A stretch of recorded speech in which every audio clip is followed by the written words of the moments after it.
Okay, Really first sweet. of all, I know the history behind the WNBA. I know that both of those cities have had teams before and they got us where we're at, so I'm thankful for that. Plenty of WNBA athletes just punch the clock, handle their business, and fade into the background. Then came Sophie Cunningham. She joined the league's most famous squad and immediately began tossing opponents to the hardwood without apology. She became an instant digital sensation, eventually opening up about the gritty reality of playing with the most debated sports figure on the planet. Her revelations didn't just spark curiosity, they completely demolished the rumors everyone had already accepted as gospel. To grasp the weight of this, we must revisit January 31st, 2025, the moment Sophie's world transformed in ways she never could have imagined. After 6 gritty years with the Phoenix Mercury, she was known as a fearless sniper who never backed down from a scrap. Then the bombshell dropped. She was being traded to the Indiana Fever. This wasn't just any standard move. The Fever were Caitlin Clark's house, an arena swamped by paparazzi, non-stop friction, and more national scrutiny than any team in league history. The trade itself was a massive 10-team earthquake that sent shockwaves through every corner of the sport. There was no honeymoon for Cunningham. She was dropped into a hurricane, and her response revealed her true iron core. Here is the side of the story that almost nobody mentions. Sophie's Indiana start was brutal. An ankle injury in the preseason delayed her first official appearance until May 22nd. Another ankle mishap just 7 days later forced her back onto the sidelines for an additional 2 weeks. She was adjusting to a fresh city, a new playbook, and unfamiliar teammates while her own body betrayed her rhythm. Early on, the chemistry simply wasn't there. People were openly doubting if this high-profile trade was actually a massive mistake. But right before the All-Star break, the switch flipped. Sophie finally earned a spot in the starting 5. She went nuclear. In 13 starts, she posted 11.2 points per game while shooting over 51%. She became the most lethal, laser-accurate asset on the entire Indiana roster during that incredible stretch. Indiana had found their enforcer. Nothing in the 2025 season was as explosive as the events of June 17th. The Fever faced the Connecticut Sun in a matchup that turned physical from the opening tip. During the third, Sun guard J.C. Sheldon accidentally poked Caitlin Clark right in the eye. Most players would just take the foul, but Sophie Cunningham isn't built to let things slide. 1 quarter later, she physically dragged Sheldon to the floor in front of a stunned capacity crowd. She was tossed instantly, and the footage caught fire. Social media completely melted down that night. Her Instagram blew up with hundreds of thousands of fans, while her TikTok rocketed past 1.2 million. Sophie became a household name beyond basketball overnight, finally addressing the chaos during a heated press conference. She kept her explanation simple. "I'm here to watch my teammates' backs. That's just who I am." She admitted the league slapped her with a $900 fine, but she made it clear she had zero regrets. That single moment of aggression effectively rebranded Sophie Cunningham's entire career in the eyes of the public. The fallout became even more intense when Sophie launched her provocative new podcast to tell her side. Titled Show Me Something, she co-hosted the show alongside her longtime friend and reality star Wes Wilson. She pulled no punches, confirming the dark rumors that had been circulating throughout the league for months. She revealed that during her time in Phoenix a year ago, locker rooms were buzzing with schemes on how to rattle Caitlin Clark. She validated the conspiracy that fans long suspected, but no player was brave enough to voice out loud. Rivals were intentionally headhunting Clark to welcome her to the professional ranks, as Sophie bluntly put it.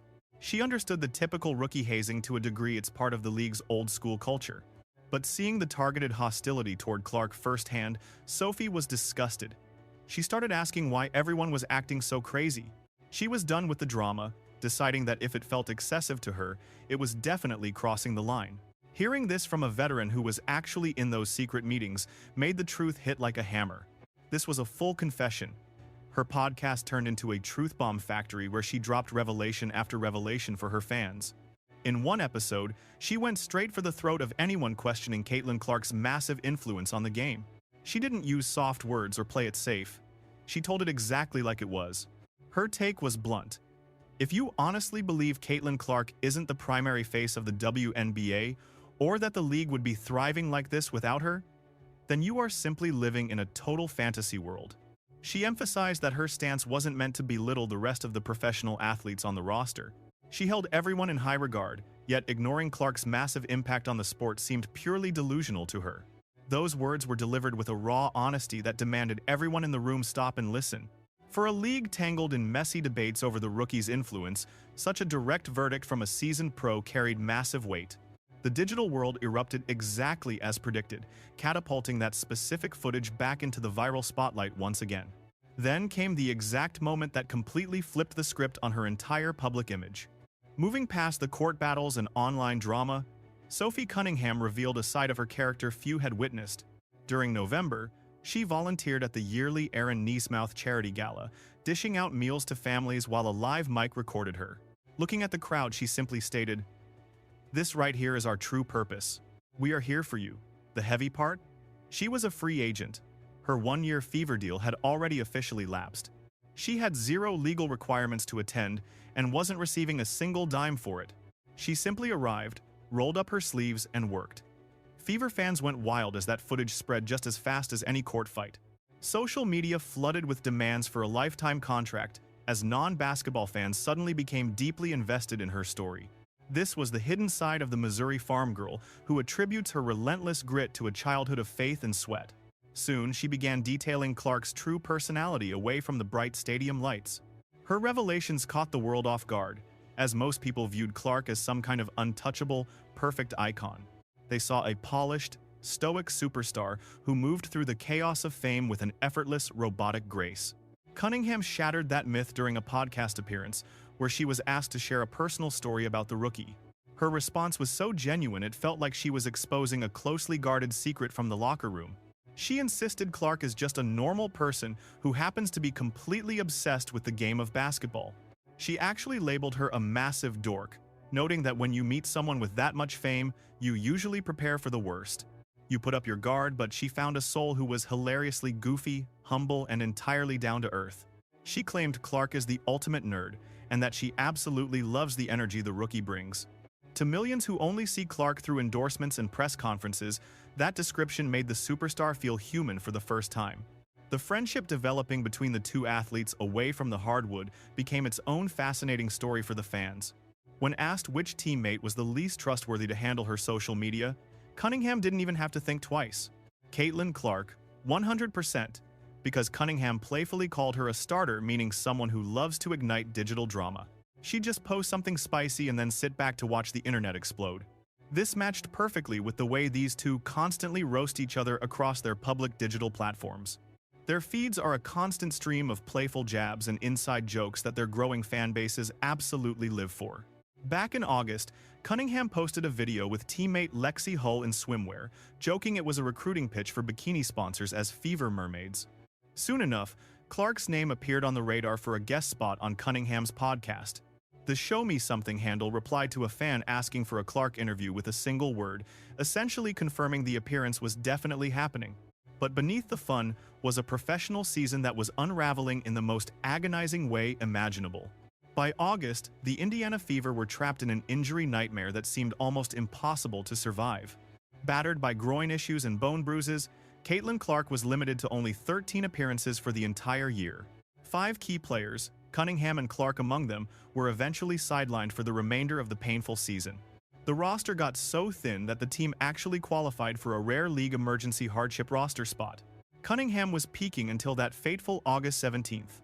That was when a Sun player collided with her leg, tearing her MCL and ending her season on the spot. The Warrior, who fought for her starting spot and averaged 11 points a night, was suddenly sidelined during her absolute peak. She stood on the sidelines watching as her decimated squad somehow pushed the reigning champion Las Vegas Aces to a full 5-game semifinal battle. That team's resilience was nothing short of legendary. But for Cunningham, witnessing that historic run from the sidelines was surely a bitter pill to swallow. The drama trailing the season proved just as captivating as the competitive fire of the games themselves. With her $100,000 deal finished, she entered a murky free agency while the league's labor future hung by a thread. Total uncertainty clouded the upcoming pay scales and roster regulations. Even the official start date for new signings remained a complete mystery. She jumped to Project B, a global 5-on-5 circuit, earning over $2 million annually, dwarfing the typical professional salary. Meanwhile, she cultivated a massive digital empire, proving her ambitions stretched far beyond the court via podcasts and major endorsements. That single year in Indiana became the ultimate springboard for her multifaceted public career. Through every new venture, she remained vocal about her desire to rejoin the Fever. Playing alongside Clark remained her priority. Finally, the labor dispute settled in mid-March 2026.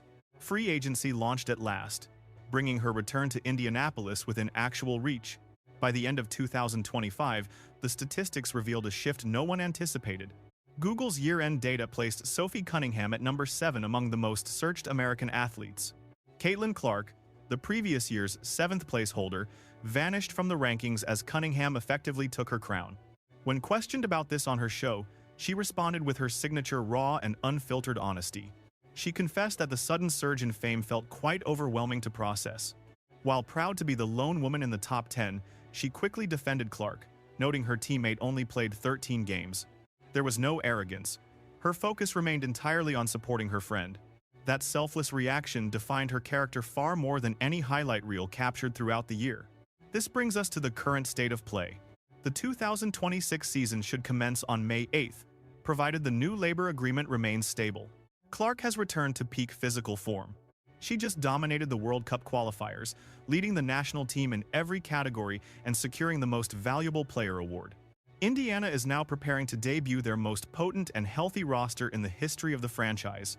Cunningham, who arrived as a mere trade asset, evolved into the team's heart, a viral sensation, and a beloved enforcer. A significant injury tested her resolve. She built a media powerhouse during her recovery, and now waits to see if she returns to the city that changed everything. The fan base is currently placing immense pressure on the front office to bring her back. Clark has reportedly voiced her support for a reunion, while 2 expansion teams, Toronto and Portland, enter the mix. Every roster move in Indiana is now the most scrutinized storyline in the sport. Regardless of the outcome, one truth is now set in stone. She faced a mountain of expectations, shattered every mold, and emerged as an even more authentic version of herself. She spoke the hard truths when silence would have been much easier. From shielding her teammates to serving the community without a contract, she stayed true to her roots. That is not a manufactured brand. That is a real person, which is why the world cannot look away. Many pros just punch the clock, but she arrived and immediately dictated the tempo through grit and physicality.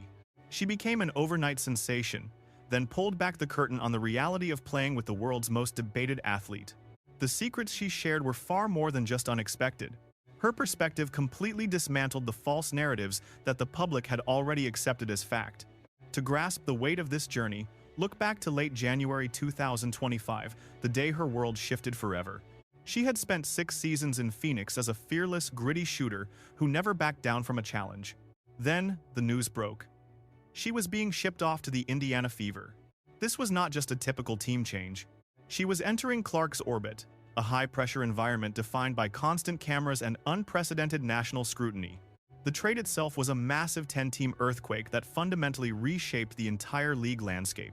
Dropped into the eye of the storm without warning, her response revealed her true colors to the world. Hardly anyone dares whisper about this. The Indiana chapter opened with total disaster. A camp injury pushed her grand entrance back to May 22nd. Tragedy repeated itself 7 days later, another injury keeping her sidelined for 2 additional weeks. Caught in a strange city with alien strategies and unknown allies, she fought a breaking body while desperately hunting for her missing spark. Early on, things looked grim. The spark wasn't there.